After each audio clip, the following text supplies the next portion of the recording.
Bonjour frères et sœurs et bien-aimés, par la grâce de Dieu, ici le frère Dega. Je vous salue au nom de mon Dieu, de mon roi, le Seigneur Jésus-Christ. Je suis vraiment très ému et très ravi du plus profond de mon cœur de vous avoir une fois de plus connecté très tôt en ce début de matinée pour votre dose quotidienne de la bonne nouvelle. Gloire à Jésus. Bien-aimés, ce matin nous allons étudier la solution finale. Le Seigneur a mis dans mon cœur d'étudier avec toi la solution finale pour les problèmes dans lesquels tu traverses. Et comme d'habitude, allons-y dans la parole de Dieu. Dans Luc chapitre 8, verset 45 à 47, Luc chapitre 8, verset 45 à 37, Jésus-Christ dit qui m'a touché. Jésus-Christ a dit qui m'a touché. Ses disciples étaient autour de lui et puis ils se sont dit, mais comment tu vois une foule autour de toi et qui te touche de gauche à droite et tu dis que qui t'a touché? Je dis que non. Parce que j'ai ressenti de la puissance sortie de moi. C'est la raison pour laquelle je demande qui m'a touché. Et il y a cette femme qui s'est mise à paniquer. Elle est venue pour dire que c'est elle. Parce qu'elle s'était dit que si elle touchait Jésus-Christ, elle allait avoir un résultat. Pour bien comprendre ce scénario, allons-y dans Marc chapitre 10, verset 25 à 34. Marc chapitre 10, verset 25 à 34. Cette femme souffrait d'une perte de sang incroyable pendant 12 ans. Elle a visité les médecins parce qu'elle croyait en ces médecins. Elle a visité les hôpitaux parce qu'elle avait sa confiance à ces hôpitaux. Elle a dépensé énormément d'argent parce qu'elle faisait aussi un peu confiance à ses finances. Mais un jour, elle est arrivée à la situation qu'elle n'en pouvait plus parce qu'elle avait dépensé assez. Elle avait cru assez aux docteurs et aux hôpitaux, mais sans solution. Mais seulement sa situation s'empirait de plus en plus. Donc, il fallait une solution finale. Donc, elle s'est dit, si elle a touché Jésus-Christ, elle va recevoir sa guérison. Donc, sa foi est entrée en jeu. Ça, c'était le problème. Sa foi est entrée en jeu. Donc, elle a touché Jésus-Christ et instantanément, le sang qui coulait pendant 12 ans a stoppé. C'est que quand tu touches Jésus, avec la foi qui est sincère et pure, tu vas recevoir la solution à ton problème. Car en Jésus-Christ, il y a de la puissance. D'après le Psaume 62, verset 11, Psaume 62, verset 11, il est écrit que Dieu a parlé une fois, j'ai écouté deux fois, que toute puissance appartient à Jésus-Christ. Donc, le problème que tu traverses, tourne-toi et touche Jésus-Christ comme cette femme. Elle a fait 12 ans dans ce problème. Toi, tu as fait combien d'années? Tu as visité combien de marabouts? Tu as visité combien de docteurs? Tu as visité combien d'hôpitaux? Sans solution. Tourne-toi alors et touche Jésus-Christ pour recevoir ta part de miracle et guérison. Prenons un point cet exemple dans Jean chapitre 11, verset 38 à 34. Jean 11, verset 38 à 34. C'est le cas de Lazarus, qui était même déjà mort. Donc tu peux dire que ta situation est même déjà désespérée. Ton cas, non. Ton cas n'est pas fini. Lazarus, il est même déjà mort. Toi-même, tu es encore en vie. Donc Jésus-Christ est arrivé dans la situation de Lazarus. Il a trouvé que la foi de tout le monde était déjà abattue. Car dans Jean 11, verset 40, par exemple, il dit, ne vous ai-je pas dit que si vous croyez, vous verrez la gloire de Dieu? C'était pour remonter la foi des gens autour. Marie et Marthe, qui étaient les sœurs de Lazare, étaient déjà abattus. Donc il a remonté leur foi. Et au verset 43, il a dit, Lazare, sors de ta tombe. Et immédiatement, Lazare est sorti. Donc, il y a de la puissance dans la parole prononcée par Jésus-Christ. Parce que dans le Psaume 107, verset 20, il est écrit qu'il envoie sa parole et les guérit, et les délivre de toute leur captivité. Donc, comme tu m'entends ce matin, la parole de Dieu qui sort viens et reçois cette parole par la foi et tu auras ton miracle au nom de Jésus-Christ. Alléluia. Glory to God. Un exemple aussi, c'est dans Matthieu chapitre 8. Matthieu chapitre 8, verset 5 à 13. Le centurion, il est venu à Jésus-Christ pour le problème de son serviteur. Jésus qui voulait le suivre, il a dit non. Dis seulement un mot. Ta parole a de la puissance. Jésus-Christ était étonné, il a dit waouh. Vas-y, qu'il te fera faire selon ta foi. Et quand le centurion arrive à la maison, son serviteur était déjà guéri. Donc tu vois, il y a de la puissance dans la parole prononcée par Jésus-Christ. De la puissance émane en Jésus-Christ quand tu viens à lui avec la foi. Comme cette femme qui a perdu le sang pendant 12 ans. Donc tu comprends, en fait, tu dois te délivrer. Tu dois retourner complètement de tout ce dont tu as cru et placer ta confiance en Jésus-Christ. Jésus-Christ a la victoire. Il dit dans Matthieu chapitre 28, verset 18, que toute autorité lui a été donnée dans les cieux et sur la terre. Donc, ce n'est pas une affaire de tâtonnage. Il en a l'autorité. Et il te demande ce matin, donne-lui ton cœur. Crois en lui. Viens en lui. Et tu verras le miracle. Est-ce que tu veux ouvrir ton cœur et recevoir Jésus-Christ ce matin pour pouvoir expérimenter ces miracles, pour pouvoir expérimenter cette gloire de Dieu dans ta vie? Car Jésus-Christ a de la puissance pour désarmer toute principalité et toute puissance de l'ennemi qui te tient captif. Dans Colossiens chapitre 2, verset 15. Colossiens chapitre 2, verset 15. La parole dit qu'il a désarmé toute principalité et toute puissance, mettant en public cette défaite de l'ennemi. Il a mis cette défaite-là en public. Il a triomphé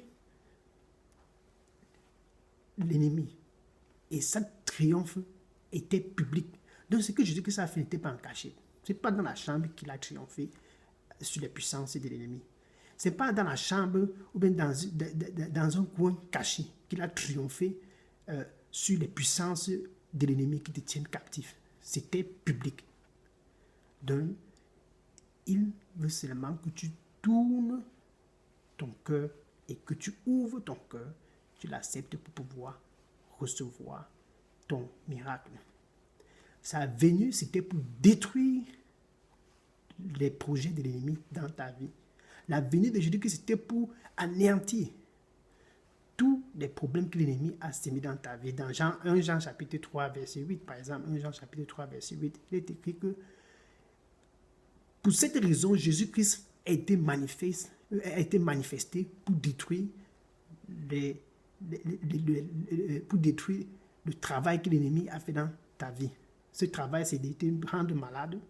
Ce travail, c'est de t'appauvrir. Ce travail, c'est de créer des problèmes dans ta maison. Ce travail, c'est de créer des problèmes dans ton travail. Ce travail de l'ennemi, c'est de créer des problèmes dans tout ce qui te concerne. Ce travail de l'ennemi, c'est de te rendre impuissant. Ce travail de l'ennemi, c'est de troubler tout ce qui te concerne. Mais Jésus-Christ a été manifesté pour anéantir tous ces mauvais travaux de l'ennemi. Donc, tu dois croire en Jésus-Christ pour pouvoir expérimenter cette gloire. Dans Jean 10, verset 10, la parole de Dieu dit que l'ennemi, quand il vient, quand Satan vient dans ta vie, il vole. Quand il ne peut pas voler, il cherche à tuer. Quand il ne peut pas tuer, il veut seulement détruire. Mais Jésus-Christ, quand il vient, c'est pour que tu aies de la vie. Et que tu aies de la vie en abondance. C'est la raison pour laquelle Jésus-Christ vient. Tu ne trouves point de vie quand tu vas toujours chez les marabouts ou chez les charlatans. Tu ne trouves point de vie quand tu crois toujours que c'est par ton argent que tu seras guéri ou bien sauvé. Non. Tu ne trouves point de vie quand tu as toujours confiance à quelqu'un comme toi pour pouvoir recevoir la solution à ton problème. Tu dois croire en Jésus-Christ pour avoir une solution effective et parfaite. Donc Jésus-Christ te demande ce matin de sortir au milieu de ces gens-là qui t'amènent chez les marabouts, de sortir au milieu de ces gens-là qui sont des vantards, qui t'entraînent à pécher, car le péché est contre les voies de Dieu. Sors au milieu de ces gens. Sors, Apocalypse chapitre 18, verset 4. Sors au milieu d'eux, afin que tu ne puisses pas être puni avec eux. Sors au milieu d'eux, afin que tu ne puisses pas être catégorisé dans la même classe que eux au jugement final. Sors au milieu d'eux, c'est ce que le Seigneur Jésus-Christ te demande ce matin, mon frère, ma soeur. Pour recevoir la solution à ton problème, tu dois sortir au milieu de ces gens. Ils t'entraînent à vivre dans la fornication. Ils t'entraînent à vivre dans le péché. Ils t'entraînent à désobéir le Seigneur Jésus-Christ. En fait, ils t'entraînent à faire tout ce que Dieu haït. Donc, sors au milieu d'eux et ouvre ton cœur pour croire en Jésus-Christ afin de recevoir la solution finale à ton problème. Jésus-Christ est à l'entrée de ton cœur et il l'attend. Il n'y a point autre personne par lequel tu puisses être sauvé. C'est seulement en Jésus-Christ que tu puisses être sauvé, mon frère, ma soeur. Ce n'est qu'en Jésus-Christ que tu peux recevoir le salut. Il n'y a point autre personne. Que ce soit le docteur, le charlatan, le marabout, il n'y a point autre personne. Actes chapitre 4, verset 12. Seul Jésus-Christ peut te donner le salut. Donc tu vas sortir au milieu d'eux. Et quand tu sors au milieu d'eux, je veux que tu puisses connaître qu'est-ce que c'est que la gloire de Dieu. Je peux dire ceci après moi. Merci Seigneur Jésus. Merci pour la vérité. Merci pour ce que enfin je connais comment avoir la solution à ce problème. Pardonne-moi d'avoir passé le temps au milieu de ces gens qui m'ont entraîné à pécher, qui m'ont entraîné à vivre dans la fornication, qui m'ont entraîné à aller chez les marabouts, qui m'ont entraîné à faire confiance à de l'argent, qui m'ont entraîné à faire tout ce qui te fait mal. Merci de me faire sortir au milieu de ces gens. Nettoie-moi avec ton précieux sang et accepte-moi dans ton royaume. Merci Seigneur Jésus. Au nom de Jésus. Amen. Donc, frères et sœurs, voici ce qui se passe. Au ciel, présentement, les anges sont en train de se réjouir à cause de ta décision. Cette décision qui te conduit tout droit vers la solution finale de ton problème, qui est Jésus-Christ. Parce que tu crois en Jésus-Christ, tu reçois cette solution comme cette femme qui perdait le sang pendant 12 ans. Parce que tu crois en Jésus-Christ, tu es délivré de tous les pièges de l'ennemi. Parce que tu crois en Jésus-Christ, tu es restauré. Car comme la parole de Dieu nous dit dans Romains 8, verset 1 et 2, Romains 8, verset 1 et 2, il n'y a point de condamnation pour ceux qui sont en Jésus-Christ. Car la puissance de l'esprit de vie qui est en Christ les délivre de la puissance de l'esprit du péché et de l'esprit de la mort. Donc en Jésus-Christ, en fait, tu es une nouvelle créature. 2 Corinthiens 5, verset 17. Tu es une nouvelle créature. Les anciennes choses sont passées. Attention, tout est maintenant nouvelle pour toi. Et le ciel est en train de se réjouir parce que tu as accepté Jésus-Christ dans ta vie. Maintenant, marche selon les voies de Jésus. Parle comme Jésus. Agis comme Jésus. Et demande au Saint-Esprit de t'aider dans cette nouvelle aventure.